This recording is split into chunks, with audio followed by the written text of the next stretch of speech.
Right. Um.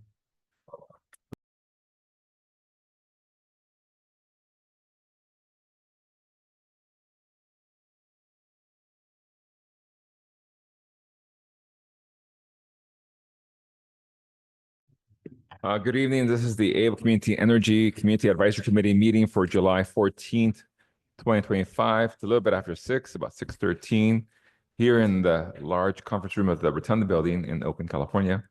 And a few folks who are remote in Livermore, Fremont, and Stockton. For this evening, hopefully we have a light agenda. We'll cover some items. Of course, we'll start off with welcome and roll call. Adrian?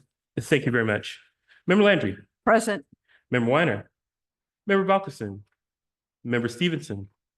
Member Swaminathan. Member Lakshman. Yes. Member Pacheco. Yes. Member Harper.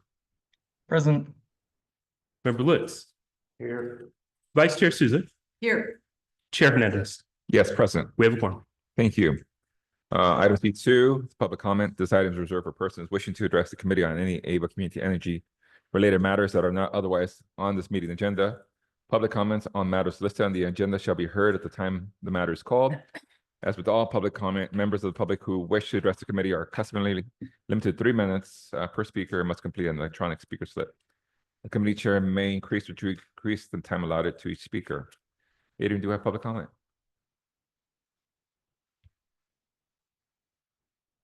There are no hands raised at this time.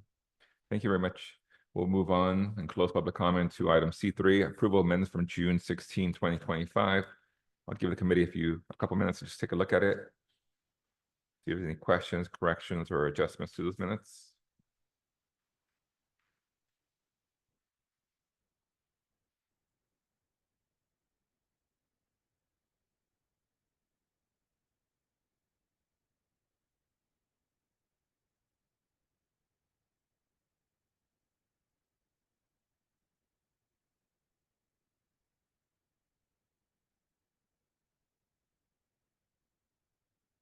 With that, I'll take a motion to accept the minutes as is.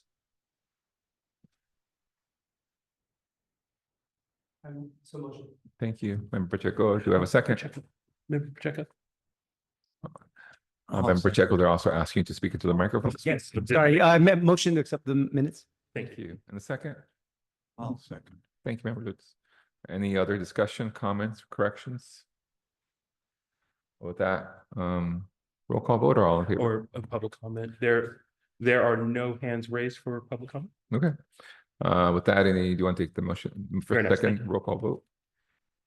Member Landry. Yes. Member Lakshman. Yes. Member Pacheco. Yes. Member Harper. Yes. Member Lutz. Yes. Vice Chair Souza. Yes. Chair Hernandez. Yes. Minutes are approved. Thank you so much. We'll move to the CSA chair report. There is a big agenda on the board of directors meeting.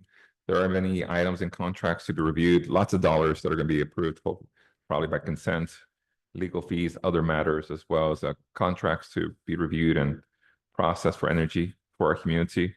The agenda is posted for this Wednesday. Some of the items we'll be talking through is the Sun Run Load Modification Agreement. We'll be discussing the Roots Soul Sponsorship Agreement, updates on service launches and community outreach. I know that Vice Chair Souza spoke there at the last one about concerns over the PG&E rates and advocacy strategies. And they will not have a meeting in August. The next meeting will be in September. So they'll meet this Wednesday. With that, I want to see if Vice Chair wants to go over her summary that she shared earlier today. Thank you. Good evening, everybody.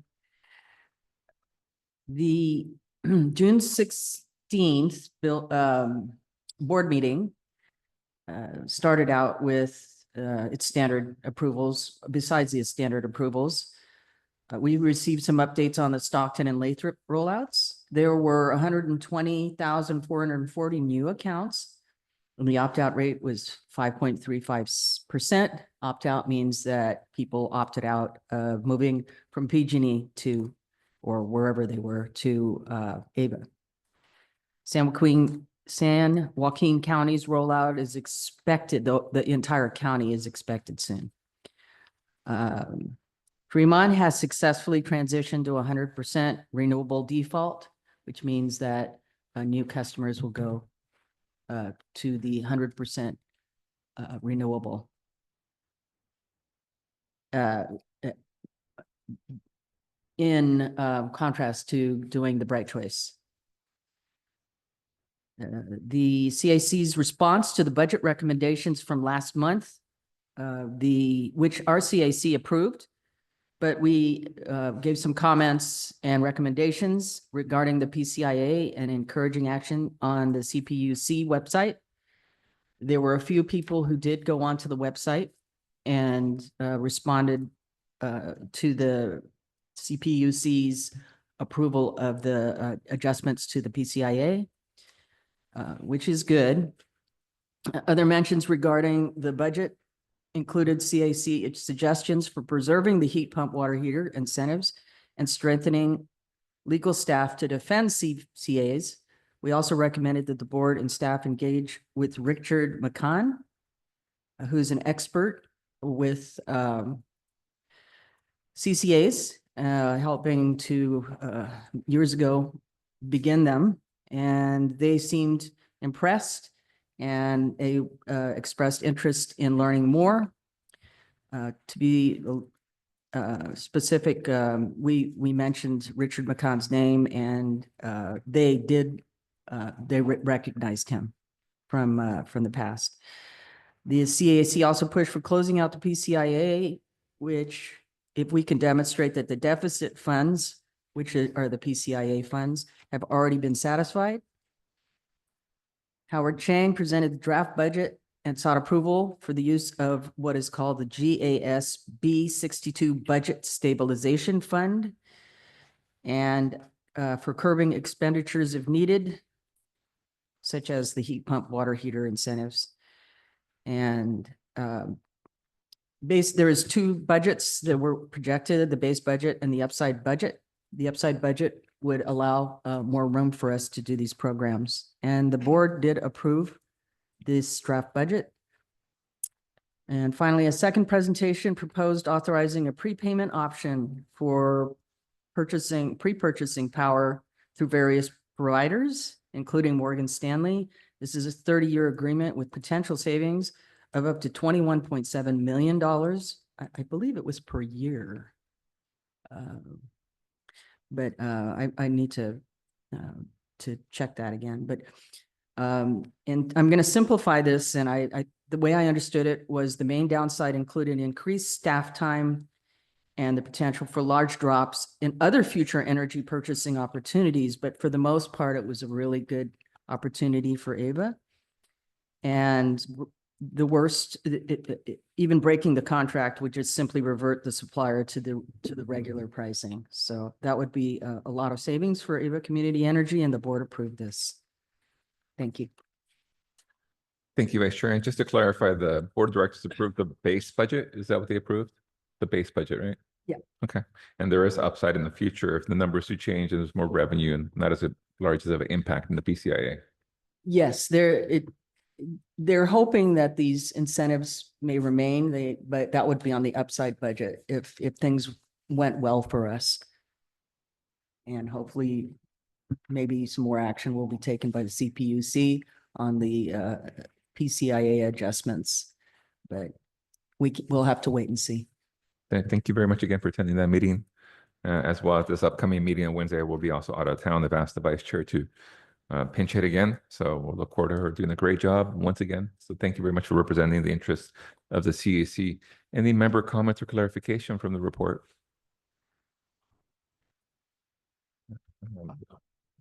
Let's go with Jim and then we'll go with Cynthia and into the microphone. If you can share it, please. Was Fremont, I thought they only opted up residential and not commercial, and commercial was going to get opted up in a year or like at some point. Also, commercial will follow. I know the microphone might not be able to hear between both of you, but that's okay. So it was just residential for the Fremont upgrade or plan to go to 100% renewable as a default for coming on to AVA. and the commercial will follow. It's not commercial as yet. I can't remember the month that they're looking at doing that. All right, Thank you, Jim. Jim, anything else? Chair Hernandez. Yes. If I may, just wanted to add on to that. Thanks, Mickey. So yeah, residential customers in Fremont, they're going to transition to R100 in August, actually. So throughout the month of August, commercial will, their default transition will take place 2026 in August as well. This transition will be residential, non-Karen Farah, so they will not be included. And I think that covers everything. No problem. Thank you for that clarification. Jim, anything else? All right, Member Landry. Yes, I wanted to clarify, it was my understanding that we might revisit the baseline budget should the revenue situation change. Is that correct? That's how I understand it. Yeah. Vice Chair, is that correct? We'll revisit the budget if there is upside to it. I think that, but at least for right now, we've approved the regular base budget. I'm not aware of that, but that might be very well the possibility or what was said. Any clarification from our staff? Hi, this is Annie Henderson, Chief Customer Officer. So what has been contemplated, we always come back mid-year and do an update to the board. If the situation is significantly different, we may at that time want to look at the budget and perhaps change the value proposition. As it was approved, we have not changed the value proposition, so it's still 5% discount for Bright Choice, a quarter of a penny per kilowatt hour for Renewable 100. We're hoping that that can be maintained, but we'll come back and talk to the board and to the CAC mid-year. And if anything is significantly different, we'll make a presentation at that time. Yes, thank you. Any other member comments here or online? Seeing none, we can go to a public comment, if any. There are no hands raised at this time. Perfect. Thank you very much. With that, we'll move on to the fifth item here, our local development and customer program strategic roadmap and development overview, which is the informational item for this body. There'll be an overview of the process to develop a strategic roadmap on local electrification efforts. And for that, we have our CCO. Is that what it is? Yeah. Yes, Andrew Henson, please. I'm sorry. Please, you have the floor. Thank you. Good evening, everyone. Again, Annie Henderson, Chief Customer Officer for Ava Community Energy. So I did present this kind of at the executive committee. We unfortunately lost quorum while they were still in a closed session. So I did deliver it to those in the room and to those who were online, but it wasn't recorded. So I'm very pleased to be able to present it here tonight so that we do have it recorded and we have now facilitated another forum for public comment. So with that, can we go to the first slide, Adrian? All right, so the objective of this presentation, which is the first of what I expect to be several, is to provide an overview of the process for developing a strategic roadmap for the next phase of local development, specifically focused around customer programs within Ava's territory. And there is an asterisk to call out that this presentation is not addressing our commodity service, so our large scale procurement. Doesn't mean Ava Community Energy isn't looking at this. It means that this effort is not particularly focused on our large scale, utility scale procurement practices. There are other work streams in other parts of the agency that will be working on that. We can go to and I'll also note at this point, in addition to power procurement, other aspects of our agency's operations like billing operations or public policy are also not contemplated in this presentation or in this effort. Does not mean that they're not happening at the agency. It's just not outlined as part of this development effort. We could go to the next slide, please. So a little bit of background. I think many in the room and probably those online are familiar with these steps. So from 2018 to 2023, well, even before that time frame, of course, was the development of what has been referred to as the Local Development Business Plan.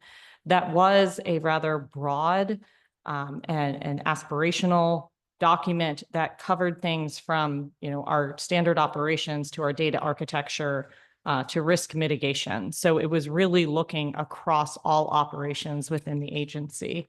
I presented an assessment of this plan in December 2024. There are links to the materials online, as well as then did a local development fund reconciliation or an update on the budget. Because unlike the rest of our budget, which every year, if, for example, in marketing, if we don't spend the entirety of the dollars that were approved by the board, they don't roll over. But our local development funding is different. It's held in a separate account and it does roll over. And so that is what that March 2025 presentation was, giving an update on how much has been allocated over the years, as well as how much has been spent and how much has been earmarked to ongoing or future efforts. So we've been very focused on execution internally as staff. You know, since the time that the local development plan was initially published, we have grown to a staff of nearly 100. I think when it was published, we were less than 10. I feel somewhat safe in saying that as hire number 4.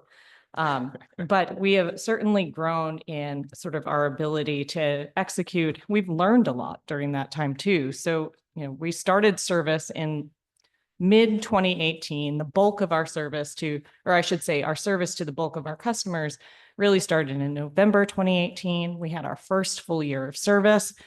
And then just as we thought, okay, we've proven this concept, we have our operations in place, we all sheltered in place. And so that was kind of a hard pivot for all of us, I think. But we continued to develop programs, and we are now, I'm very excited to say that we've been launching a number of programs. Just last week, we launched Ava Bike Electric. And I got a report at the end of today, we've had 4,000 applications to that incentive program. And it's a wonderful program in that we took lessons learned from across the country in programs like Boulder, Colorado, but also the state of California, where they had sort of a 1-hour window, which created a unnecessary urgency, perhaps, and also stressed their systems that we're supporting. And so we are opening our lottery window for several weeks. People can apply, and then we'll do a random selection on a monthly basis. So very excited about that program. A great example of something that has taken years to execute on, but now we're seeing the results, and we're really happy with what we're able to put out to our communities and the benefits that it's bringing. So we have been focused on execution of that and other programs, as well as some of the initial planning around a look ahead. And so internally as staff, we do have some sort of guiding principles in our objectives, and that's really focused around electrification or decarbonization, affordability, culture in the workplace as a growing workplace, I appreciate that one, and agency health. So those are things like regulatory and financial. So what this is intending to do is really look at that one objective around decarbonization.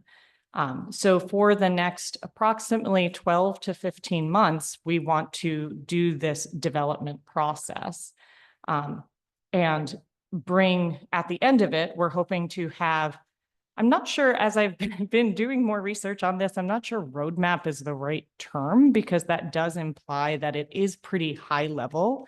We're looking to have something that can sort of do a lot of different jobs, which will be difficult. This will be an interesting and I think a very helpful exercise to go through, because we need something that is forward-looking so that we as staff, the board, our public stakeholders, we understand where we're going, how we should staff it, how we should budget for it. But we also need to be flexible, because there's a lot of change in this space. I mean, I actually can't think of any space that isn't experiencing some sort of transition or upheaval right now. But I feel like the energy space especially is evolving, and many nascent markets will be maturing over this time. So we need something that's flexible, but we also need something that is prioritized and focused enough that it can really help guide our actions and guide our resourcing. And so that's what we're looking to do over the next, let's call it 12 to 15 months. And then after that, we're looking for an implementation period around 2027 to 2032. So that is, forward looking. between sort of the end of that 12 months and 2027, we will be developing implementation plans as staff, and then those would be going back to the board as well for approval and budget authorization. So we can go to the next slide, please. So this is not exhaustive of everything we've ever done. It is what is sort of active, in the market right now. And so these are sort of some cornerstone programs that will continue onward. So starting at the top with Ava Charge, this is our public fast charging network. Right now we have one operational site just here in West Oakland. Hope to have a couple more by the end of the year, with an eventual goal under this budget approval of about 17 sites. Those are under contract for about the next a 10-year term. So we're looking out till 2037 to be managing, maintaining, and running that network. We also have Ava Bike Electric. That one's going to be for the next couple of years. Really excited again that we have 4,000 applications. Building Efficiency Accelerator is our commercial energy efficiency program with PUC funding. That one does wrap up in May of next year.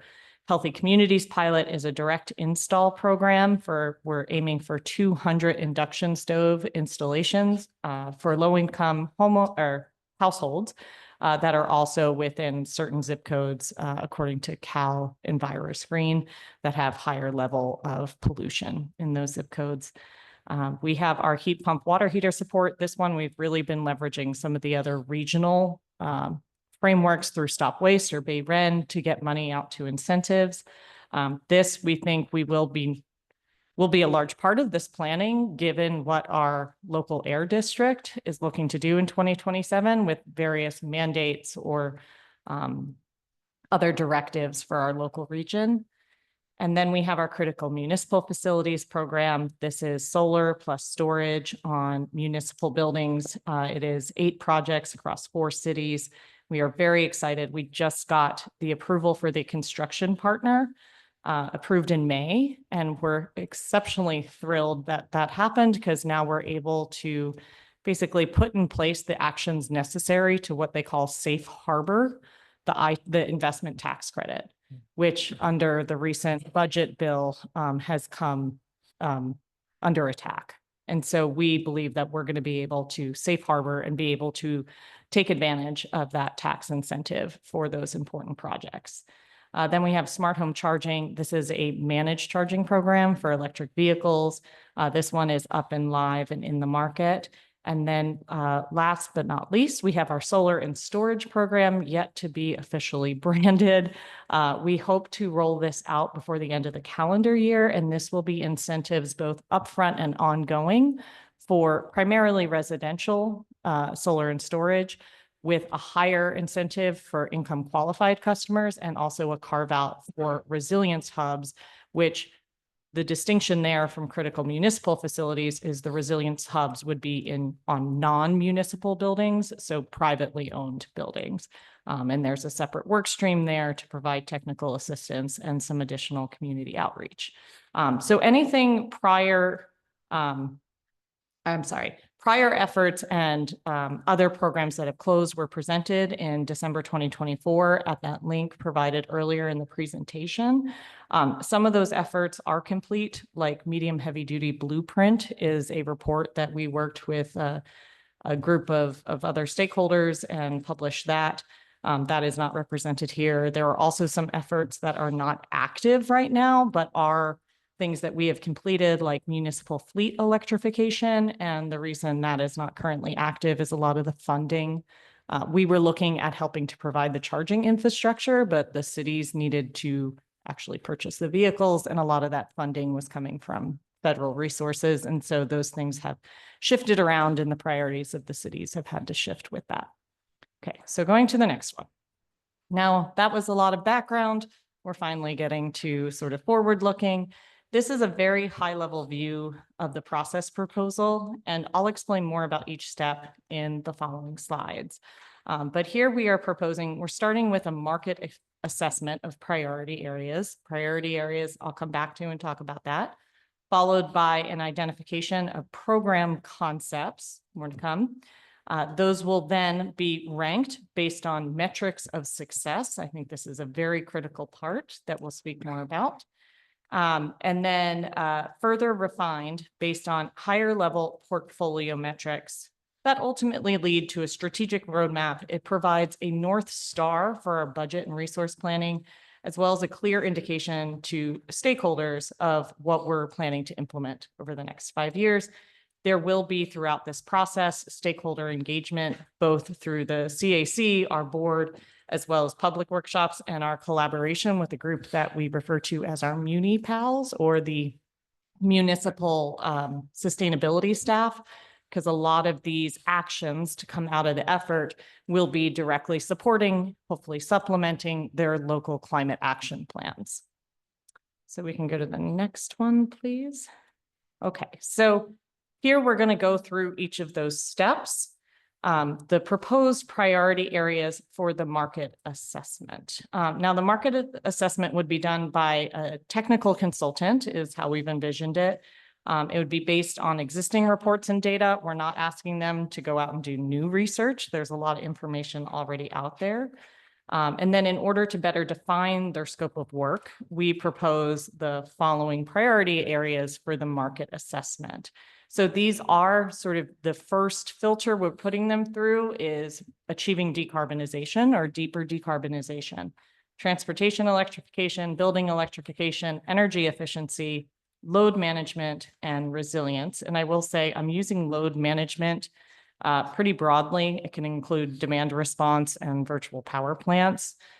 These things start to sort of create a Venn diagram and can fit in several places. If you're talking about managed charging of an EV that you can then load shape, is that a VPP? Is that building electric or transportation electrification? So understand some of these things are a little bit nuanced in how we talk about them, but I think I hope that these areas look familiar. These are the things that we've been coming to the CAC, to the board for a number of years, outlining programs in these areas to help bring benefits to our customers. So within the priority areas, we will ask the consultant to identify what has been happening in the market, what has been successful, what hasn't, and help to quantify impacts and benefits of successful market programs. And the focus again is on customer programs that drive decarbonization by accelerating the adoption of decarbonization measures and practices. We can then achieve sort of additional goals like local jobs and overall affordability for our customers. We can go to the next slide, please. So the market assessment will then inform which program concepts we want to consider. So program concepts, I give some examples here, and I'll talk through that because they sounds a bit like word salad until you have some good examples of what we're talking about. So staff would work with the consultant and stakeholders to develop a list of these program concepts that would then eventually be ranked in another future step. But as an example, what do we mean when we talk about program concepts? An example, okay, we want to address transportation electrification. We've identified through a market assessment and through our own subject matter expertise, one issue is the cost. So a mechanism to address that would be to use AVA Capital to offer financing for used EVs. The metrics that we would measure success by are maybe dollars of financing or number of EVs financed, which then of course convert to number of metric tons of CO2 reduced because they're replacing internal combustion engine. Timeline, let's say 3 years. This is again made up, just meant to be an example. And then the audience would be, we'd focus this low cost financing eligibility to low to moderate income residential customers. So again, it's just an example. It is meant to be illustrative of things that we could do. And I think it does speak to some of the comments that were made during the kind of sort of executive committee, even though it wasn't recorded, where it does then, if we're using AVA's capital at a low interest, there is a rate of return then on this program concept. So just wanted to call that out as something that I think is in line with some of the comments that have been made. Okay, we can go to the next slide, please. Okay, so then we want to identify appropriate metrics, and we'll need to prioritize these program metrics, and they could include things like total CO2 reduction. I am seeing this as sort of our top line metric. That's where we start from. But there could be others, and this is what we need to discuss and come into agreement and alignment across the various stakeholder groups. But total reduction in natural gas usage, which of course does have CO2 reduction, but it's a different way of looking at number of customers benefited, the dollar savings for AVA. We are a public agency. We are a load serving entity. We need to make certain that we are using ratepayer dollars appropriately and in a way that then sort of has a benefit back to the agency that allows us to continue or expand the discount and affordability that we can provide our customers for our commodity service. But of course, we're also interested in direct savings to our customer through these programs, not just increasing a discount on the commodity service. So the roadmap should also consider the composition of programs at a portfolio level and equitable offerings. So what I mean by that is if we want to sort of get a list of program concepts and we're like, great, this is a great way to reduce CO2, but then we do need to prioritize or rank them based on where the greatest impact would be. But if you look at it on a portfolio level, if all we were looking at is one of those metrics, let's say CO2, and there's a little example written here below as well, we might only focus on our largest, very largest customers. And I don't think that is meeting what we want as a community, what our board wants for their communities. So that would miss the mark. So we want to have a little bit of that, but we also want programs that have benefits for a large number of our customers. So we're going to have to first come up with these concepts, base them or rank them on some specific metrics, but then look at the entire portfolio and think about what is the objective we're trying to achieve. Do we want an even balance between transportation electrification and building electrification? Even though it's about 70% of CO2 emissions come from passenger vehicles. So maybe that's where we should focus. But those are the kind of questions that we want to surface and have a conversation about so that we're being thoughtful and sort of intentional about the programs that we're selecting to be part of an ultimate roadmap. And also just to inform us about we as staff, you know, how do we think about programs? What are the priorities of our board members and their communities? And look at this, you know, in an intentional way and with a little bit of perspective, and then know that we're going to have a little bit of art and science within it.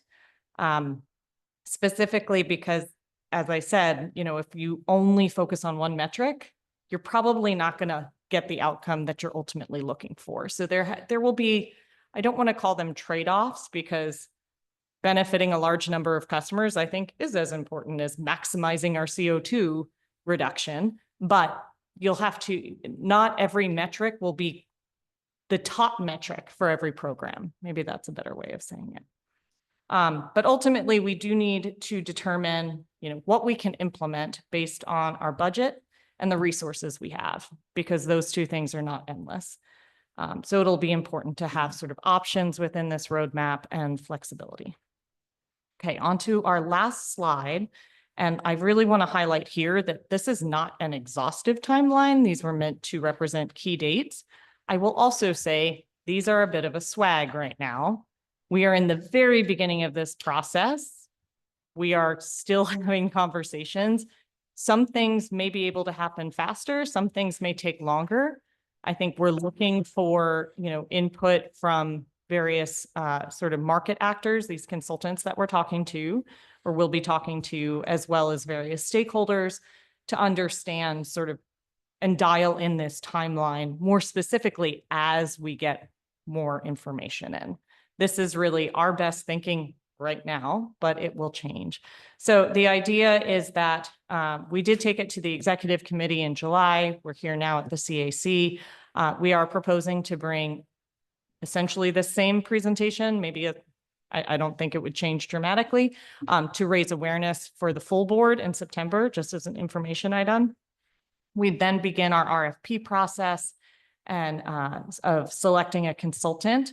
That takes some time. We have to develop the RFP. We have to put it out and give a certain amount of time for responses. So we envision that we would be bringing that to the board in November for approval. And then that we need to do the contracting. They need to do the market assessment. We'll want to do some internal vetting. That would then get presented, the market assessment, to the board and the CAC. I mean, that is largely factual. We can talk about the outcomes and how they might influence the next step, but there's no real decision points. This is sort of, here are the facts on the ground. Here are market gaps. Here are programs that are successful. Here are ones that have sort of missed the mark, and here are some lessons learned. So then we would present that market assessment in February, follow up internal development of program concepts and metrics, which would then lead into a public workshop in April. And I have read the public comments that came in before this meeting, and perhaps it wasn't clear here, but the intention is to have the public workshop before something is presented to the board. I perhaps did not, as I said, this isn't an exhaustive list. But the idea is basically we get a work product from the consultant. We, sort of make the first pass at like, no, that's not right. No, include this. Then we bring it to the public stakeholders, whether that's public workshop, CAC, board, all three. But that we sort of go through that cycle a couple times during this process. And intermittently, we won't necessarily have additional work product to reflect upon, but this can be a standing topic for conversation, certainly within your CAC meetings. But I'm sort of skipping through my notes here, but the end result is we're looking at September/October 2026 to have this roadmap, strategic plan, this sort of vision around customer programs. And it will not be highly detailed on all the programs. That involves a lot of additional development, but it will be indicative of where we as staff and where the board with the budget will be focusing our efforts for 2027 and forward. And so I believe with that, it is the end of the presentation, correct? Yeah. Well, thank you very much for sharing that roadmap, or maybe that true north that you're trying to understand, or that visioning exercise, really understand what it would be from the blue sky concept to actually hits the road, as we'd say, right?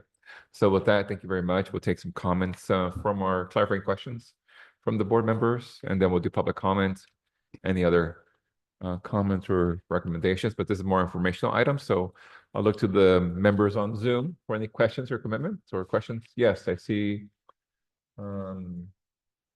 Tim Frank, I don't public comment. Well, we're going to do some clarifying questions first. So, Member Lakshman, or who's Avery Williams? Is that another? Tech. Oh, that's sorry. Okay, cool. All right. So, Member Lakshman, do you have a question, or I think Member Harper has his raised hand. So, Member Harper. Hi, thank you, Annie, for the presentation. I had a question about the market assessment and the process for completing that.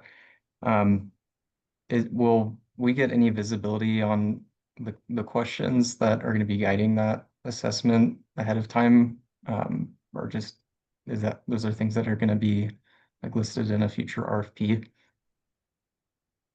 So at this point, we are in fact doing some pre-development work by workshopping how to best structure the RFP, so we get the response that will be most productive and helpful in this process. We don't want to put out an RFP that is so high level that the proposals we get back aren't apples to apples or are not sort of following the direction that we want to go in. So we are trying to we're trying to front load some work to issue an RFP that is very clear and directive so that we can get good proposals. So yes, more information will be available in the RFP. Initially, we are looking to focus on these priority areas. So trying to narrow in a little bit It is a very broad landscape, even with those priority areas. So one thing we have talked about is also overlaying a constraint around Ava's role in the marketplace. So what is unique about Ava? What can we do that is different than other market actors? And some of that will come out in the RFP, but quite honestly, we are still sort of workshopping and refining and defining that right now. Okay, that's super helpful. Thank you. Members in the room? Member Pacheco. So I got 5 or 6 questions and comments, so I got a couple, so I'll just do one step back and come back in. Okay. For the RFP, something that I would like to see included in the RFP is consideration of local economic development, like creating, being part of a ecosystem for renewable energy efficiency, emerging technologies, whatever, or that would be part of future LDB programs, or for just renewable energy efficiency in the future. Is that part of what you're already thinking of putting in the RFP? And if not, how do we and the community advocate to get that to be that or something else, some other priorities to be in the RFP? So to be honest, I'm not sure I follow what you're saying when you say consideration of local economic development. Most of these program concepts, as I'm seeing them, is either trying to create a new market that isn't there. So like heat pump water heaters, not really there. How do we help the market transition? And so through whatever our program concept is to help move a market. And so innately that is going to have local economic development built into it. But is that addressing what you just said? Partly. I'll give a concrete example. I mentioned before, I'm working on offshore wind for my union. There is an entire offshore wind economy that does not exist at all in California. It's going to exist spread out over the state. I would like to see, one of the considerations is that our service territory, both in Stockton and here, actually be part of that economy that emerges. And I see some ways that Ava could be part of that. Okay.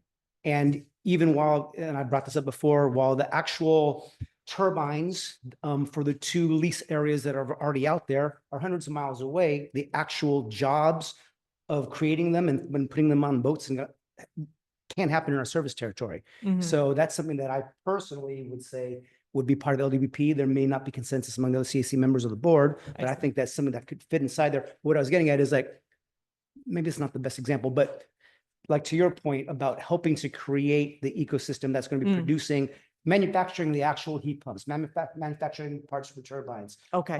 energy efficiency components, whatever. I would like to, in some estimate of how many jobs would that manufacturing, new manufacturing site or ecosystem create within our service territory. Okay, I think I'm going to reflect something back as another example to see if I'm getting it right. This is far less technical, but it is. So our Ava Bike Electric incentive program, we looked at other programs across the country. There's not that many, but for example, the one in Colorado, they had like 2 or 3 bike shops that could participate. So it was very limited about the economic sort of incentive or benefit that went out into the local businesses. We have 24 bike shops currently signed up, and we don't support like an online retailer to utilize the incentive. You have to go into a local bike shop. You have to purchase it at the local bike shop, and that local bike shop has the way we picked our bike shops is it wasn't just like a Walmart because you can't get service there. It needs to be a shop that can continue to service this piece of equipment that we're incentivizing to help mode shift, right? So in that way, we are looking to help build up the small businesses in our community, as well as create a better customer experience, because you don't want to have your distribution network clogged up, right? So I know that's a far less technical example, but is that something like that kind of thinking about program design sort of meeting what you're saying? Compliments. I hadn't looked that closely at the bike program, so I didn't know that. That's a wonderful thought and thing to implement. I'm glad you're doing that. Yeah. It's that kind of thinking, Okay. but also I am thinking about manufacturing, service and whatnot, and which part of that already goes into like ODB concepts. But I just want to make sure. So I Okay. would like to see manufacturing and like assembly be one of the things that are considered, in program, choosing programs, and the economic development and jobs that it would create within our service territory. And then the second part of my question, is what is the process for either my concerns or other community members' concerns to try to get something within the RFP before it's in its final draft? To get something into the RFP. Yeah, Well, I think, so now is a great opportunity. I'm looking to my colleague Felice, who is part of our internal Tiger team in this process. She is also our lead for, our local development team internally is sort of services, which is like our DC fast charging, and then more programmatic, which is like incentives and direct install. And Felice leads the team that is looking at sort of the programmatic kind of offerings that we bring to market. So Felice, I'm not sure if sorry to put you on the spot, but I'm glad you're here. So I think in terms of input on the RFP, I guess my question is the RFP going to go into this level of detail? I think so. If I understand correctly, beyond sort of a metric about local job creation, what you're really thinking about is almost an ecosystem concept, an industry cluster, right? And in this case, you're actually thinking about exporting, right? Some of our energy expertise Yes. to other regions, right? So maybe that's one way that I would think about this concept. I think to get to the issue of like, what is the process to get items in the RFP? This is, to echo Annie, this is a great forum for that. I think this is fodder for the topics that we can discuss and ask for expertise in throughout that RFP process, right? So as one of the reasons that we want to issue this RFP that has strong guidelines is so that we have room to have these conversations that are really much more directed, as opposed to saying, oh, well, what's your process for XYZ? We're kind of agreed on what the process is, and we can go into more detail about what is actually the substance inside of that process. So kind of understanding that not only, I guess from an economic development perspective, what I would call sort of like internal market serving jobs, but export serving jobs is a topic. That's something that we can certainly explore and begin to understand as we go into that program concept development. Number one, how do we develop metrics that are responsive to this idea of export goods for the energy economy? And then number two, how do we actually look at the performance of other programs so that we understand potentially what are good models, like Annie was mentioning with the bike electric program, and also where is there a hole in the market that we could potentially fill. So I think this is a great forum for that, and we can use this to continue to discuss with the RFP respondents on how to address this. So, you know, this RFP selection process will also be about the expertise that this technical consultant will bring us. Okay, Yeah. thank you. And then, actually, I didn't catch every single point that you were making because I was thinking about what you were saying as you're saying it. But you basically covered most of it. But just as an example, for a metric to be considered when, as the individual programs are developed and RFPs for those programs go out, one of the metrics we would want to see is, you know, local job development, you know, and stimulation of the local renewable energy efficiency ecosystem. Okay. And I'll leave it there. Yeah, but thank you. Okay. Thank you. I saw member Landry. Oh, excuse me. I would like to follow up with what member Pacheco just mentioned, and also member Harper. Cynthia, do you want to just oh. make sure that yeah. Yes, thank you for getting me to speak in it. So I wonder if a CAC member could volunteer or, be part of the group that consults regarding the RFP and the metrics and the points that might be allocated, to the various criteria. And I don't, and yeah, because and the other thing I'd like to see is, I don't know if the CAC can review the RFP before it's actually issued has an alternative, but I'd like to see more engagement. If that's, we don't want to make it too time consuming, but I think that the product would be, more, it would have input from both the community and the staff, so it's just a suggestion, that's all. Sure. I can, I don't think a precedent has been set for that level of involvement in developing the RFP and the selection of a consultant, but I can take that back and have conversations. I appreciate the input and interest of the CAC, and I certainly, if not in the RFP process, in this overall process that is driving and influencing where the ultimate roadmap goes, I'm looking forward for the CAC to not only just the people in the room, but those networks that you're part of, to bring them to the table and help to create awareness and hopefully bring valuable feedback to the process. Okay. And Annie, can I just clarify? So when you're forming the RFP process and creating that document, are you reviewing that with the executive committee? Is it all internal? How does that We work? typically don't take RFPs to one of the public bodies for review before it is issued publicly.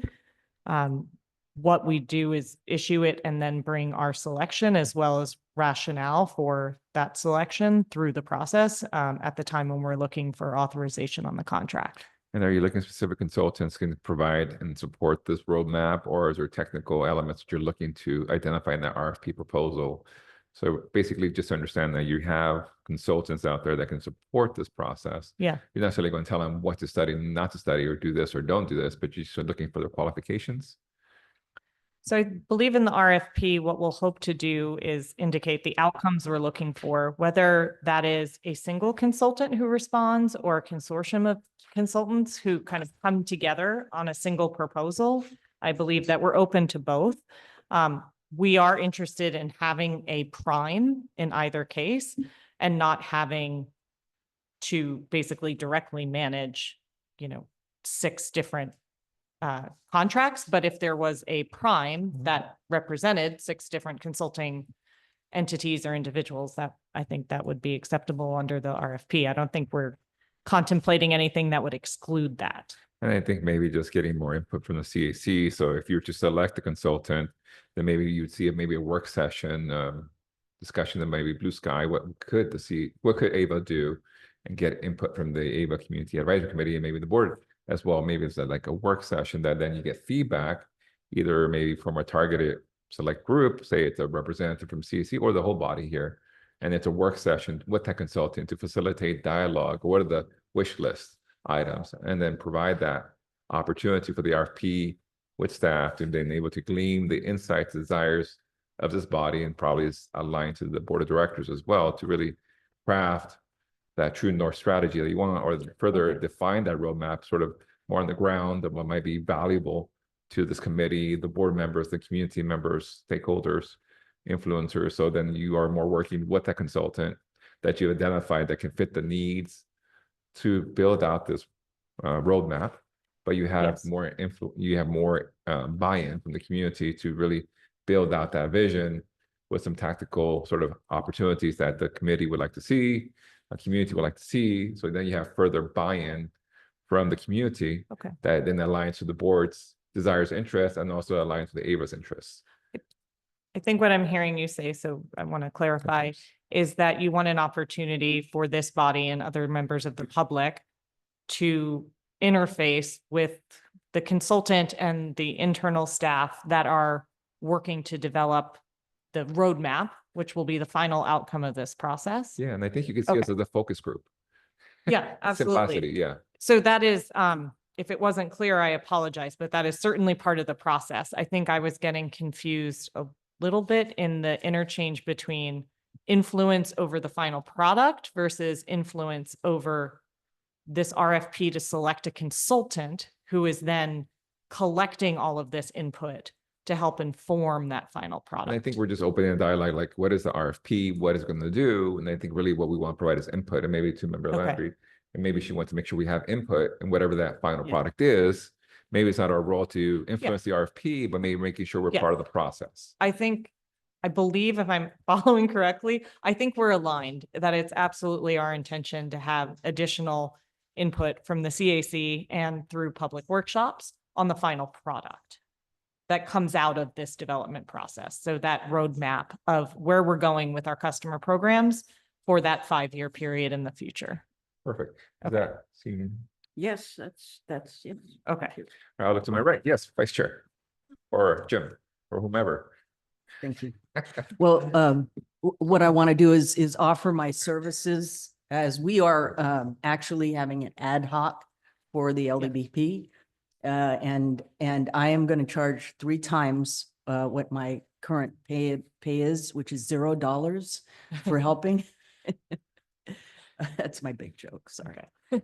But no, we really want to help. And this is what we're here for, is to be able to voice the community's necessities and needs, as well as the technological expertise. I am an expert in energy efficiency.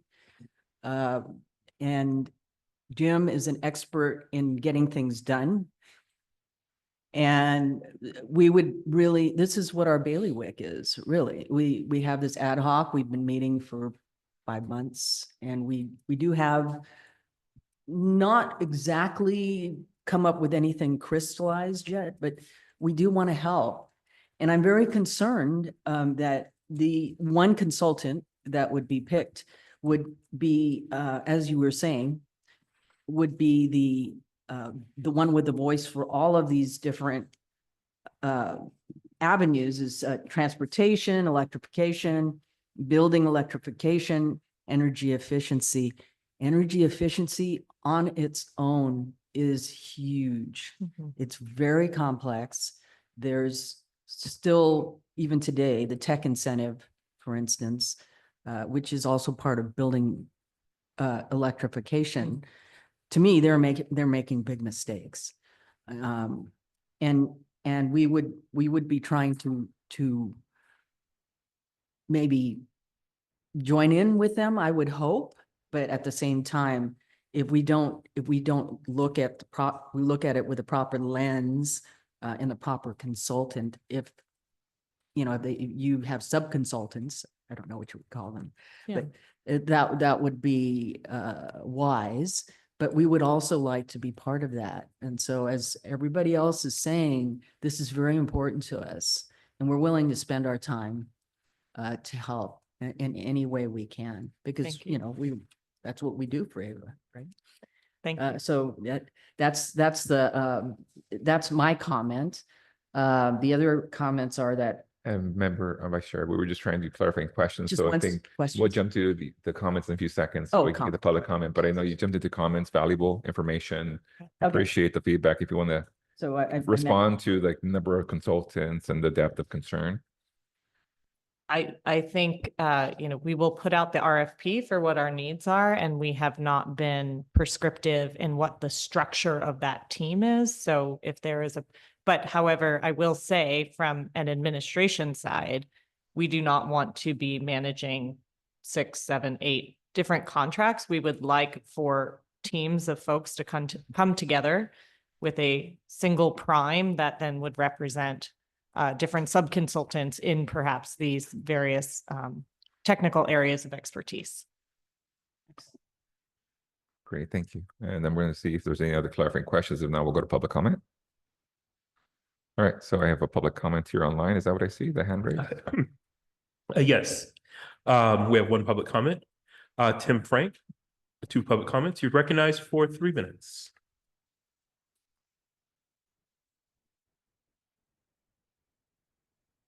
Yeah, thank you. And can you hear me? Yes. Yes. Terrific. So I'm Tim Frank, and I'm representing the Workforce and Environmental Justice Alliance. We've worked with Ava over the last couple of years on your procurement policy, and we're extremely pleased with the work that you did. And we would like to be engaged in helping with the production of your roadmap for local development. And we're excited to see you take this on. I don't want to offer any suggestions for micromanaging the RFP process, but I would suggest one thing that might make sense is if you look at the metrics that you've specified, it would be good to add jobs to that list, creating high road jobs, the capacity of projects to create high road jobs. And I think that if you look with it, and I support the idea of having a prime that actually oversees the whole process, and whether they have the experience or whether they bring on a sub who can bring that experience to the team, it would be useful to have somebody on the team who can evaluate the potential of the various different projects to provide local high road jobs. That should not be hard to find, and I think it would be useful to telegraph to the folks who are putting together teams that that's something that you're looking for. And in terms of how we would like to be involved with input to the process, if it were possible, we'd like to actually be engaged providing advice while the consultants are actually working on their analysis. So not necessarily just at the end of that process, but during that process, we're available. We have some expertise to bring to the table. And as members of the Community Advisory Committee itself, I believe would like to be engaged, so would we. And I think we do have things to bring to the table. Among the kinds of projects that we see as being particularly helpful are projects like the critical municipal facilities. It's providing substantial value in terms of resilience. It's also providing high quality, high road jobs. Another example of a very favorable program is the Prologis Community Solar. That's a way to actually engage some of your large customers, but in a way that actually provides some benefits to low-income communities. That we think is something is exciting, and would love to see that explored in the context of this plan. So in any case, we are at your service and look forward to working with you. Thank you very much. Thank you very much. Mr. Thank Frank. you. Jessica Tovar, you're recognized for 3 minutes. Hi, everyone. Jessica Tovar with the Local Clean Energy Alliance and People's Clean Power Alliance. I wanted to highlight something that I just hear repeatedly in the framing of the point of this work, and I keep hearing needing to fill a hole in the market.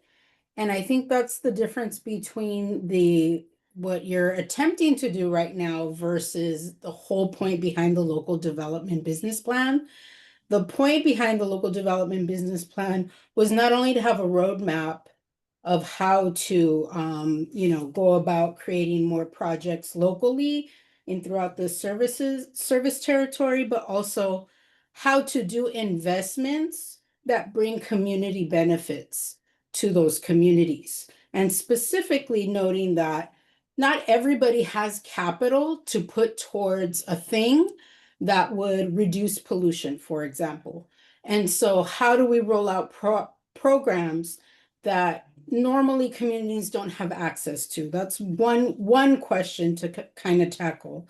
I think the other thing is at this time where, nationally, a lot of programs have, like at a federal level, have been closed or funding has been ceased. Now more than ever at this time, communities need, access to resources to be able to actualize an actual just transition into the clean energy economy and actually have a stake in it. And that is about creating jobs and all the other benefits that people have spoken to. Another thing, when I hear that there's a heavy emphasis on marketing, it really just does not really address the fact that the whole point is to build social and environmental justice. And when you do those things, you also tackle the climate crisis and the pollution that causes climate change, but also the mere fact that our communities have been living in the shadows of pollution, have bore the brunt of poor health, and we should be doing everything we can to reverse that. And then the last thing is, you already hired an RFP team and a prime with a whole team to do the local development business plan back in whatever year that was, and I guess 2016, 2017. Why don't you rehire them to build off of the original work? And they're the experts that wrote it. They already know what they did, and they know the conditions that are current right now. And that would be a great opportunity to build off of it and update it and continue doing good work. I have a lot more to say on this, but I'll stop there. Clean power to the people. Thank you. Jessica. Thank you. Audrey Ichinose, recognized for 3 minutes.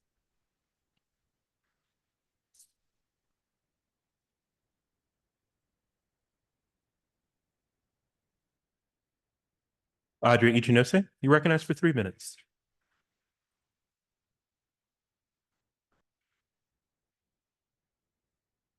We'll come back to Audrey Ichinose. There are no further hands raised at this time. I see. Sorry. I missed this page. Can you hear me now? Yes, we can. Great. Let me get my notes. I profited from the discussion because I see that I concentrated more on the market areas that were mentioned rather than the specifics of the process that you propose to advance toward fulfilling the local development business plans vision of local economic development and community development.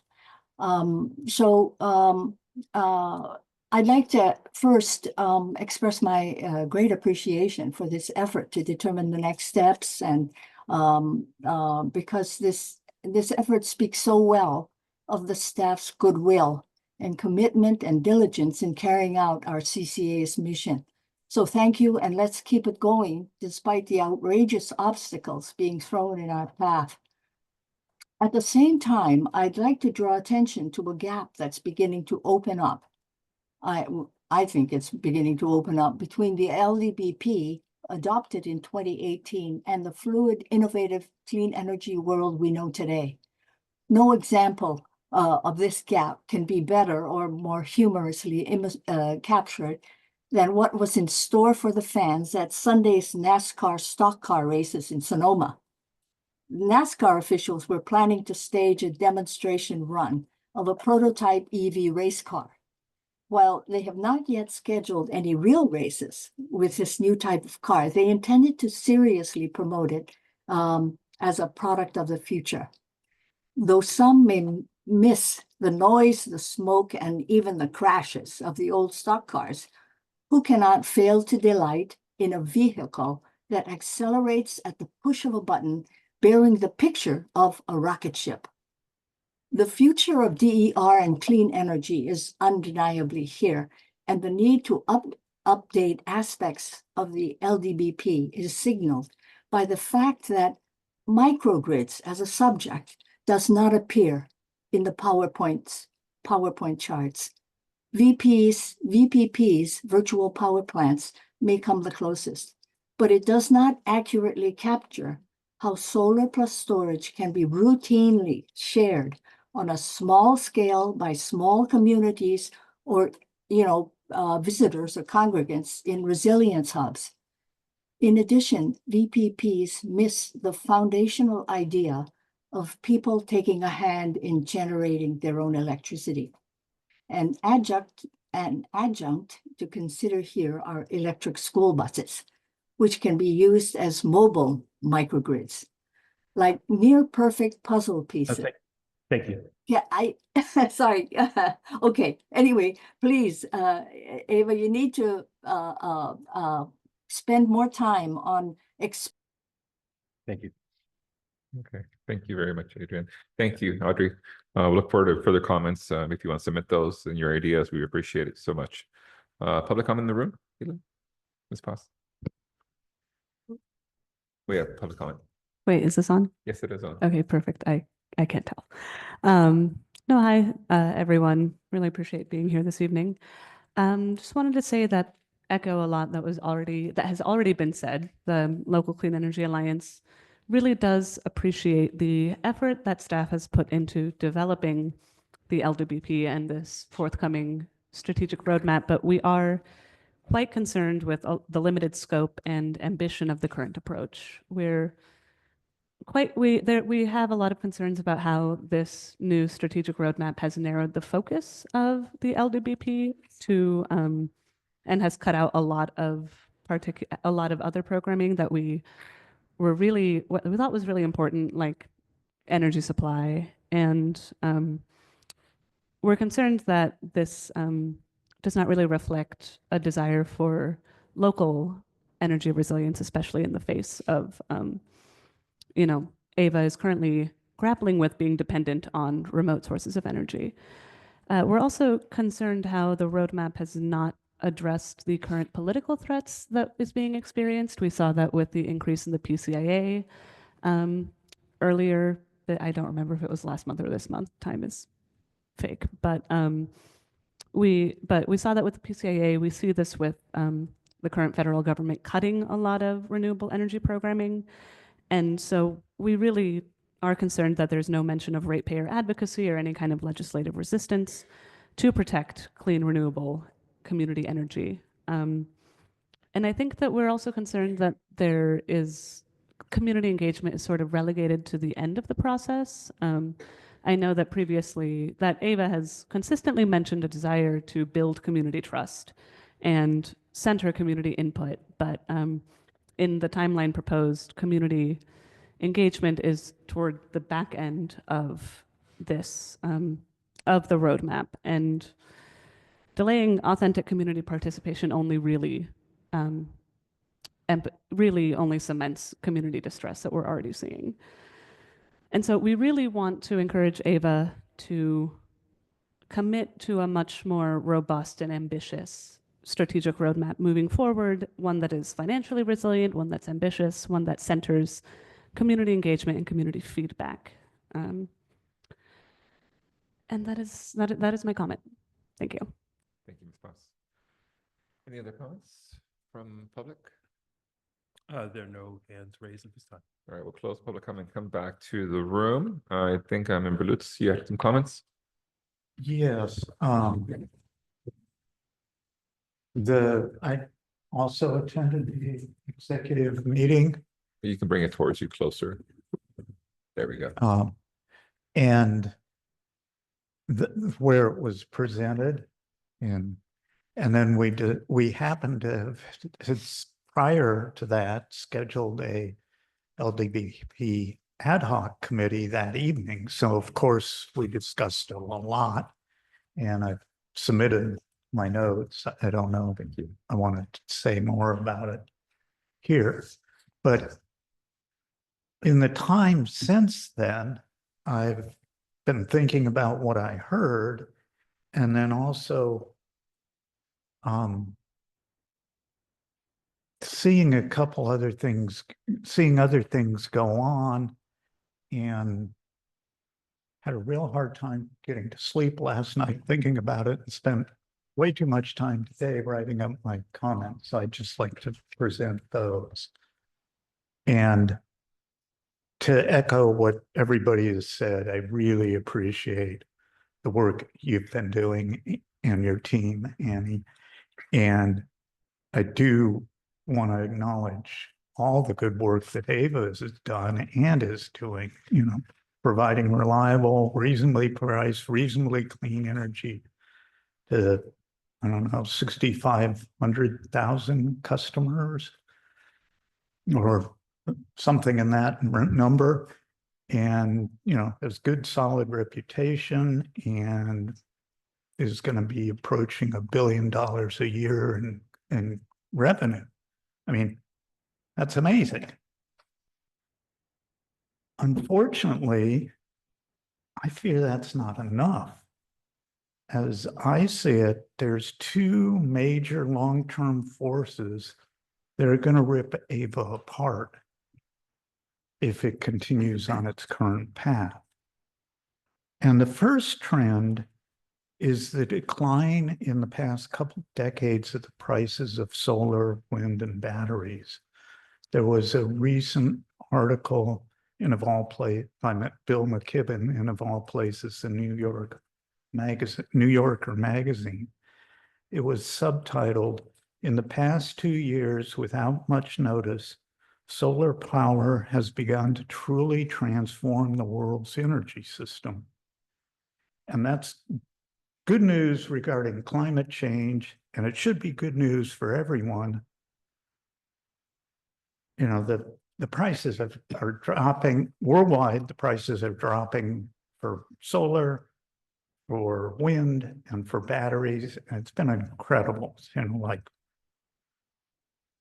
in the, 90% range in the past couple decades. And so worldwide, not in Ava's territory, because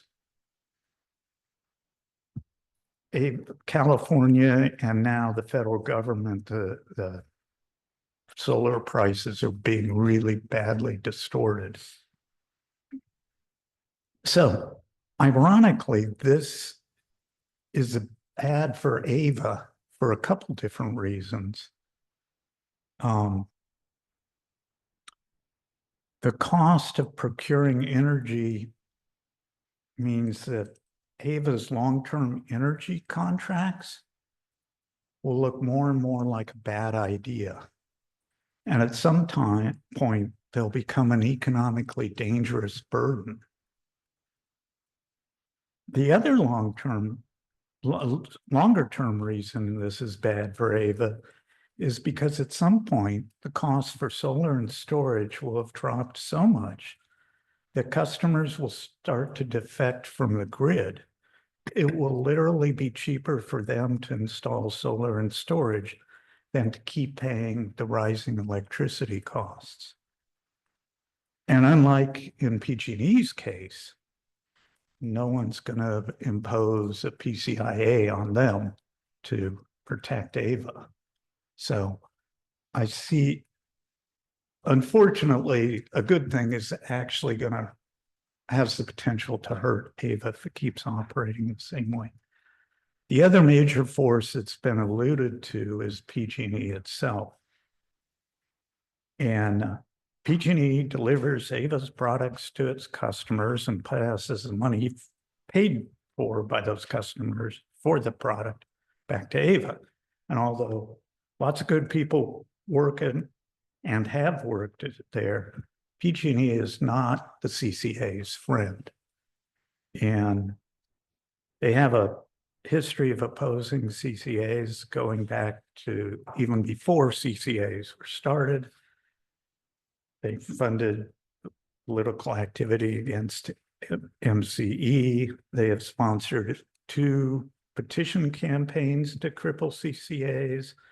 And they've already, even before this last time, they've already got through changes to the PCIA prices.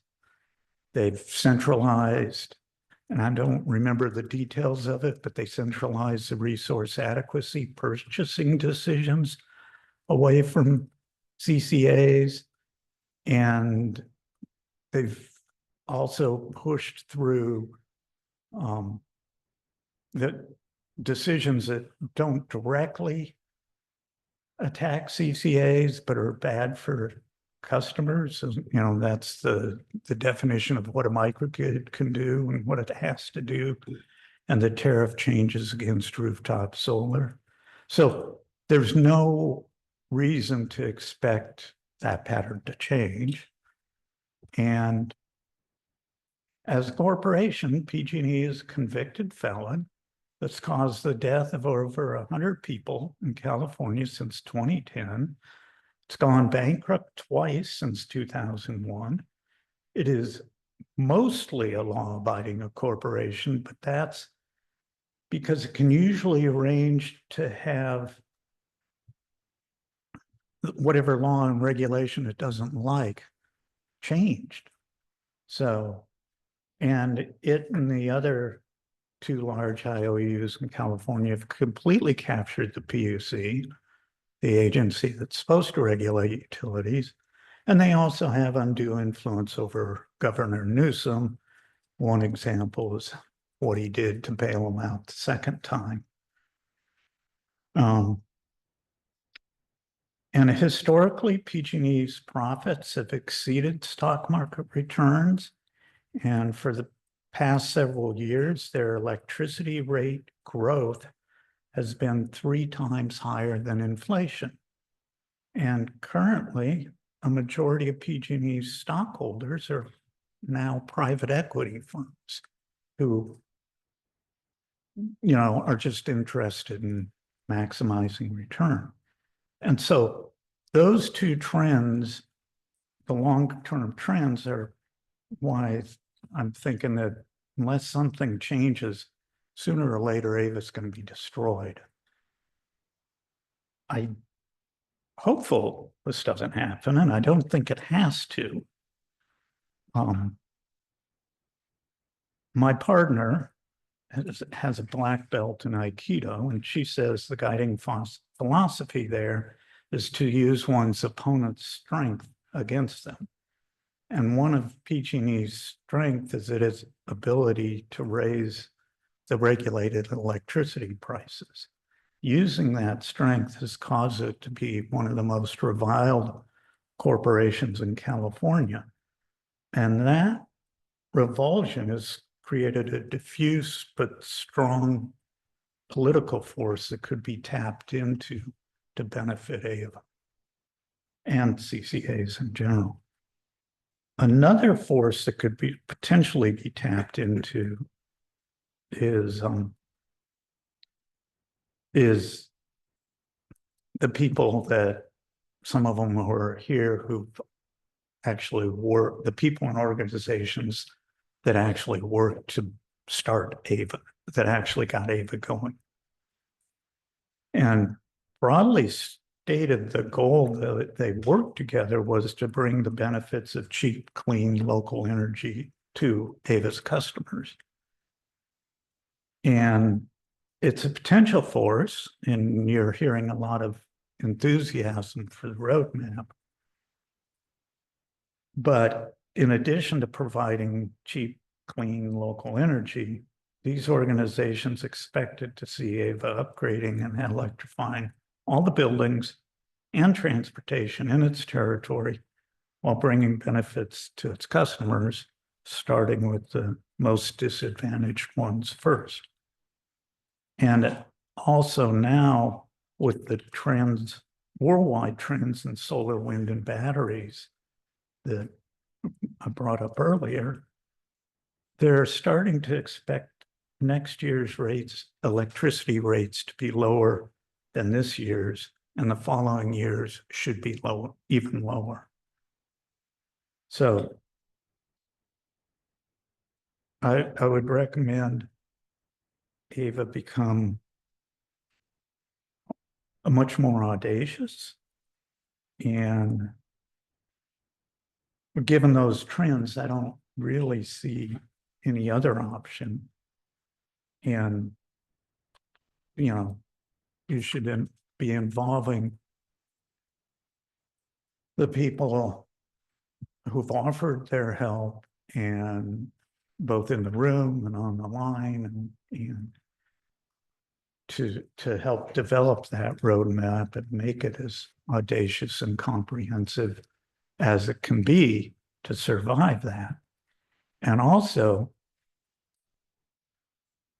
use their ability to put political force into pushing back and giving Ava more space pushing back the limiting regulations and legislation that Ava has to operate on, and give Ava more room to take advantage of that. And I don't know how to do it. I've obviously got thoughts, but Ava's got a real good credit rating now. And maybe somehow you leverage that financer so its customers can get the solar and the storage they really want, maybe even up to a level that they defect from the grid, but Ava still benefits from providing that financing. It certainly involves changing those barriers that PG&E and PUC put in place, and providing resources to the community agencies might be an effective way to do that. And convincing and organizing the other CCAs around the state is certain to help push back against those barriers and regulations is certainly something Ava should be doing. And collaborating with member cities and county officials in the same way. So the roadmap process is a very good way to start conceptualizing and developing it. But because of those forces, PG&E on the one hand, and the dropping price of providing electricity with solar, wind, and batteries, I don't think it's time to focus solely on core programmatic initiatives. Those are important, but I don't know that they're enough. So anyways, that's my thoughts. And I know they're much broader than you wanted to hear, but I'm concerned that this roadmap is not going to be sufficient. Thank you, Jim. Any comments or feedback? Well, thank you for your thoughts. I don't mean to, I shut everything down. I'm just really No, concerned. I don't feel shut down. I agree with you that there are many fronts that we as members of our community, as environmentalists, as people on the planet who want to see a future, like there's so many fronts to be fighting on. I personally have been thinking about this for a very long time, and I have been overwhelmed. And so that is how I think partly why we're now at this point. There is so much. We need to start with one step. We need to take one bite. Like we can't do all of it at once. And I will say, I cannot do all of it at once. Ava is doing a lot of it. The area that I have influence and direction over is our customer programs and what we're doing with those customers. And so this is really focused on those areas, and trying to support one of the pillars that you spoke about, which is, decarbonization through electrification. But again, it doesn't mean that those other things aren't happening. We do have a public affairs team that is very active in that space. And we do work with our colleagues at Cal CCA, so the other CCAs across the entire state. These aren't easy problems to solve, but the work is being done. The fight is there, but it is a tough fight, and it is not one that's going to be resolved quickly. But I do feel confident that as an agency, we are looking at these things. We are trying to fight for our right to exist, for the fair treatment of our customers and not a shifting of costs. But for this effort, it is focused in on the customer programs. But again, it doesn't mean that the other efforts aren't happening. And certainly the long-term procurement, I feel like I know enough to know that my knowledge is inadequate to state what our hedging strategy should be or what the risk mitigation strategy should be. But it is, there's a reason that there are people with deep expertise who commit their entire careers to the energy markets and power procurement and long-term forecasting. It's because it's not easy. And so you need to make some commitments now, knowing that the markets will change and you might be out of the money in the future. If we get to a point where all of our customers defect, quote unquote, from AVA because solar is so cheap and batteries are so cheap, I welcome that problem. I think we are a very long way out from that. But I appreciate your thoughtfulness in saying, well, what about the financial health and well-being and longevity of AVA? I think we still have several generations before we're in that situation. But if it, were to be expedited, I think we can come up with creative ways to address it. But I guess my final statement in response is, I hear you. There's a lot of work to be done. I think if we are a team of almost 100 people, so it's more than just me that can respond to those things because we have entire different teams working on different aspects of what you said. And tonight I'm focused on sort of talking through this process that's focused on our customer programs. Thank you very much for that response from both sides. I see Member Pacheco has some comments. One quick, easy to answer question, then a comment with some questions in it. For the critical municipal facilities, you guys figured out a tactic to safe harbor the tax incentive, but the program's still on hold, right? You just oh, it is moved. My understanding was last time that it was basically that the budget was being, okay, good. Nope. Thank you for that. Nope. That's good. Okay. Purchase orders are being awesome. submitted. Okay. It's happening. Yeah. Great. Sorry. So as for the process about the RFP, I don't have a sharp question, but so let me just kind of ramble for a second and then we'll maybe pick out the question. During the agency development process, which I and some other people were part of, there was a round of RFPs for various services, including the original LDP, the data provider, the call center, whatnot. Some of us participated in that. And at the time, participation by different community representatives like labor, I think were important. I'll give you one example. One of the preferred vendors for our data center and call center, our data, what was it called? Whatever. Data management. Data management, thank you. It came out in the interview at the last minute where they were asked, just to be sure, this all sounds great, but to be clear, you do agree to neutrality should your employees decide to try to unionize. And they bold-faced said, no, we will fight our unionization attempts. And that helped kill, thankfully, that came out in the actual interview because you had someone from labor there to ask the question and bring that to light. When we were in the formation process and getting the agency language, incorporated, I'm not sure what I'm concerned about. You guys have done a whole bunch of RFP since 2018. And there's a lot of attention being focused on this because this was the heart of what a lot of us cared about, primarily about, were the things that we got put into the LDP or were to strive for an LDP.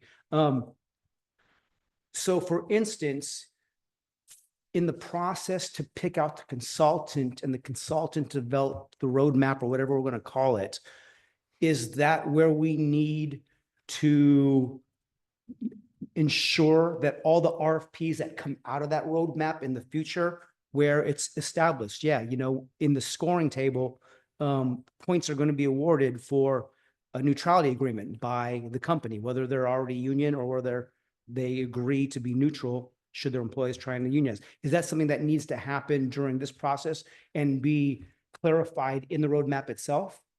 It's that kind of stuff that I'm concerned about. Or would that be, we have to fight that off or to include that in all the future RFPs, or just go back and actually get the AVA foundation legislation or regulations to incorporate something like that? Is that something that we need? Is that something that we need to make sure happens within the roadmap? I think what I would point to, and I don't know if Tim Frank is still on the line, but there was a consortium of groups that were interested in workforce issues. And there was I wasn't directly involved in it. Other people from AVA were, but there was a consortium of groups who worked with some of our staff and one of our board members, he's no longer on the board, but to develop the workforce policy that Tim Frank referenced, I think, in his public comments, so that it is a policy, the board reviewed it, the board approved it by resolution. So it now sort of applies going forward to relevant contracting matters. And so when I hear you say this, I'm not exactly sure right now how you would structure that. It certainly doesn't feel like it's in this initial RFP for a consultant, but in that idea of going forward, there is an interest to have this consideration apply to future relevant RFPs. Sure. I think that is a good example process. And from what I've heard from those who were directly involved, like it was a very productive, efficient process and from what I heard in public comment, all parties were pretty pleased with the outcome. So I would point to that as perhaps an example if that is something of interest to bring forward and have as sort of an agency policy. And can I add something in here? I would also just note that really the outcomes of this are not the fully fleshed programs themselves. So we will go through a more nuanced process around what does the program in question actually look like as an outcome of this plan. So there would be multiple, I guess, chances to ensure that those concerns are addressed. Oh, okay. Thank you. And so that's what you broadly explained is what I was thinking it was, but I wanted to make sure. I'm trying to think through the RFP for the roadmap process, and then the RFPs that come out of it over the next couple of years. Okay. One of the metrics, and also just that I would like to be part of the RFP, right? I'm just freestyling here, is like during agency development, again, when we were interviewing data management, call center, various other stuff, was energy security. Like both of our data, I think we had three, but I think we only had like two serious data management. No, excuse me. We did have three data management respondents to our RFP. Two of them were in San Diego, which we live in earthquake country. It literally rips through our service territory in multiple locations. We are now in permanent wildfire season. We are going to be having domestic terrorism for the rest of our lives, probably, or well, for a decade or two.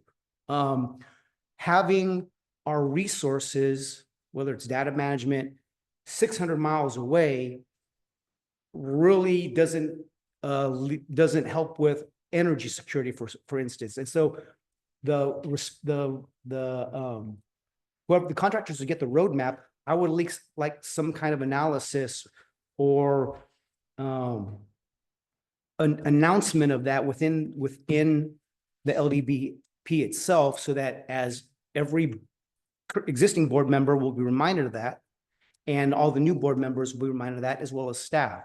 I know we get cheaper energy from New Mexico and from Bakersfield and Fresno, but I think there's a general consensus. We want our energy sources closer. We know that's more expensive for multiple reasons, but when we talk about, I'm trying to think about what would have to go out in the RFP for the contractors who get it to understand that, or whether we fight later. But I think something, they would have to have the ability. I think like a thing that would go in the RFP would be something like ability to communicate or have some metrics on energy security closer to our service, within our service territory, or closer to service territory. I don't know exactly, I haven't figured out how to say it yet, but something like that. And that's it. That's all for now. Okay. I understand that Annie might have a hard stop at 8 o'clock, so we want to make sure we take any further comments, clarifications from our board. And I see, thank you very much. We had a hand up by Member Harper. We'll come back to Member Laundry. Member Harper. Thanks. So a big question for me, I think, is how new customer programs weigh geographic diversity with pretty limited resources.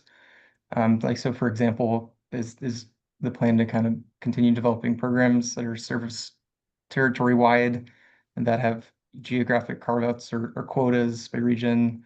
Are there cases where there are individual jurisdictions or regions that have tailored programming that's developed with at the community level? I think there's at least one example of that with ag customers in San Joaquin County. In which case, how do you meet those needs through programming that will need pretty significant community engagement efforts with a stakeholder that's already generally not trustworthy of government? Sure, there are other examples of that. And then just want to emphasize that I think Stockton and San Joaquin County really need outsized resources just for the engagement process to define program priorities, since it's a new set of customers and there's very, very different needs. And so I guess I worry that if there aren't, if that isn't kind of considered upfront, that or that there aren't any guardrails put up for equitable like distribution across the service area, that customers are going to end up having low participation rates just by virtue of being new or not knowing about programs. And that there's a massive kind of effort going on to educate community-based organizations around the area, and I'm trying to help with that too. So maybe speaking from anxiety here, but just want to highlight that that's a really big area for me. And then I thought it was also a really thoughtful take that you'd mentioned potential for like preferential treatment to RFP respondents that have kind of a set of sub-consultants that they've started to team up with. And I guess I would just encourage in early communications, if those sub-consultants can include folks that have boots on the ground in areas or on different issues around the service area. I want to emphasize what Member Pacheco was saying, that especially over in Stockton, San Joaquin County, very unique issues. Keeping that a priority focus would be great. Okay, thank you. Thank you, member. Cynthia? Yes, I recall in the past, first of all, I want to thank you for your presentation tonight. So I don't want, you to feel that we're nitpicking it. We are kind of, but that's not the intent. We're doing our due diligence, I suppose. But I do recall in the past that we have given points, additional points, or I think they were called adders. For instance, if, for businesses within Alameda County, and I think there are other areas where points are given. And Jessica brought up something earlier that I thought was very good. We did have a really good consultant report. I can't remember what date it was. It might have been 2018 when we fleshed out the local development business plan. And I suppose staff have reviewed it. I don't know, I'm not trying to give you additional work, but I would like to see us go through those metrics or what the report was. And I even like the idea of bringing that consultant back on. I know an RFP will go out, but looking at that report for guidance in terms of future developments. I mean, maybe there were things I know there's a lot we've accomplished, but just kind of look at it and see, look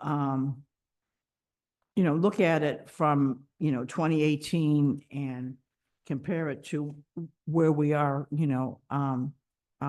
today, and look at the feasibility, what we were able to accomplish, because I thought that was a good report. And the last thing I want to say is it was mentioned by Jim at the last meeting that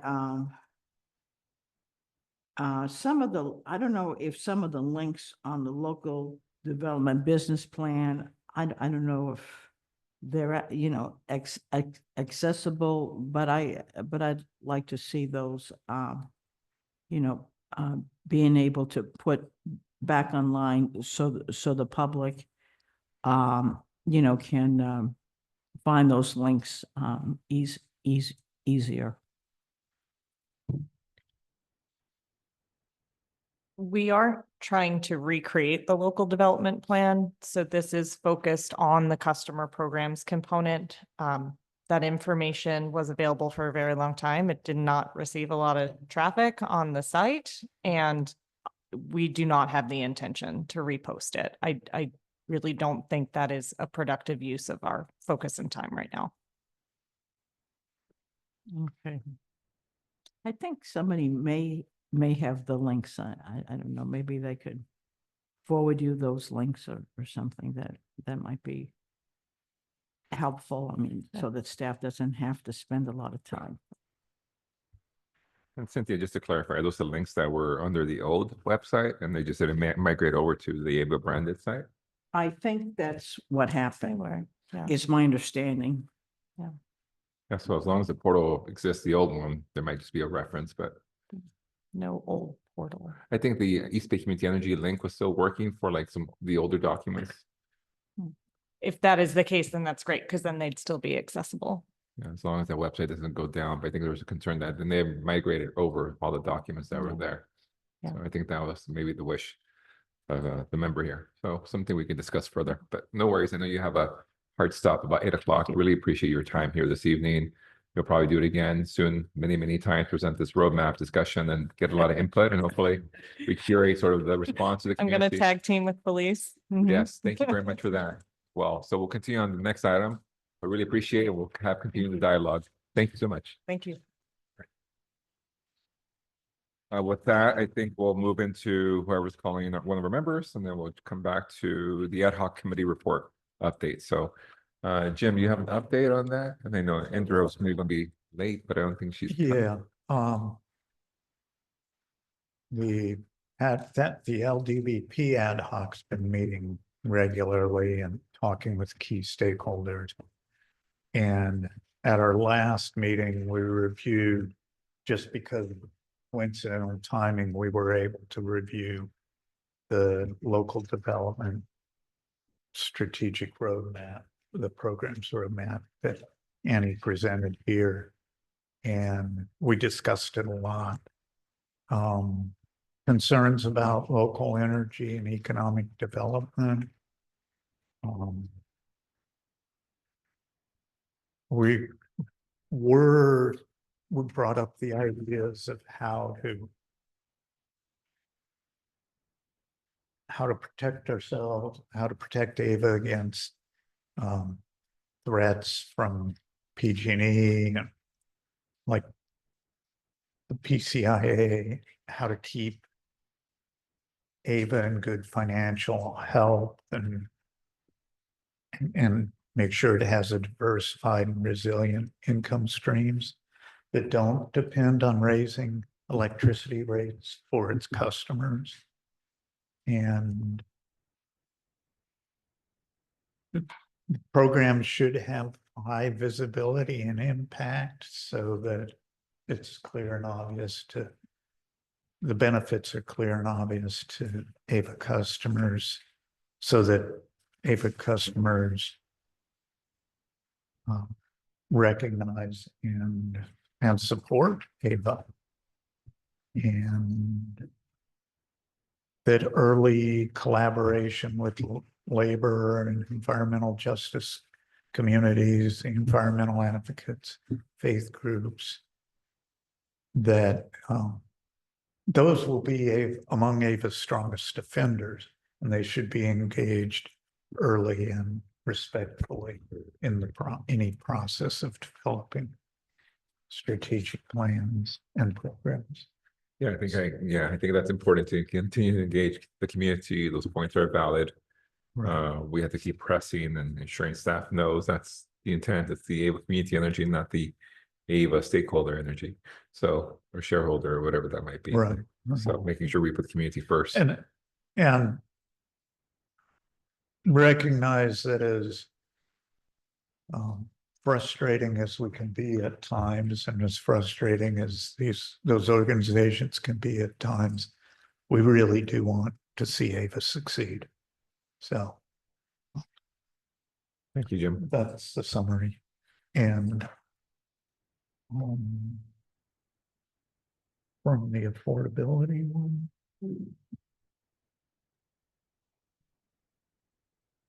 So Vice Chair will speak about the affordability ad hoc committee. Right, so the ad hoc affordability, Indira obviously couldn't make it tonight. She asked me to talk about Turn, which is, are you familiar with that Turn?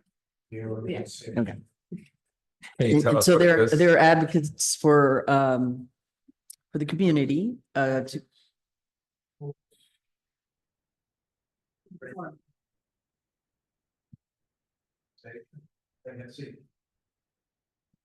I don't know the acronym. Do you know it? Okay, go ahead. You get the. Yes, Please. it is. It's a community meeting. The Utility Reform Network. Thank you. So there was a discussion. We opened the door and spoke with a key person. I think his name was Brian.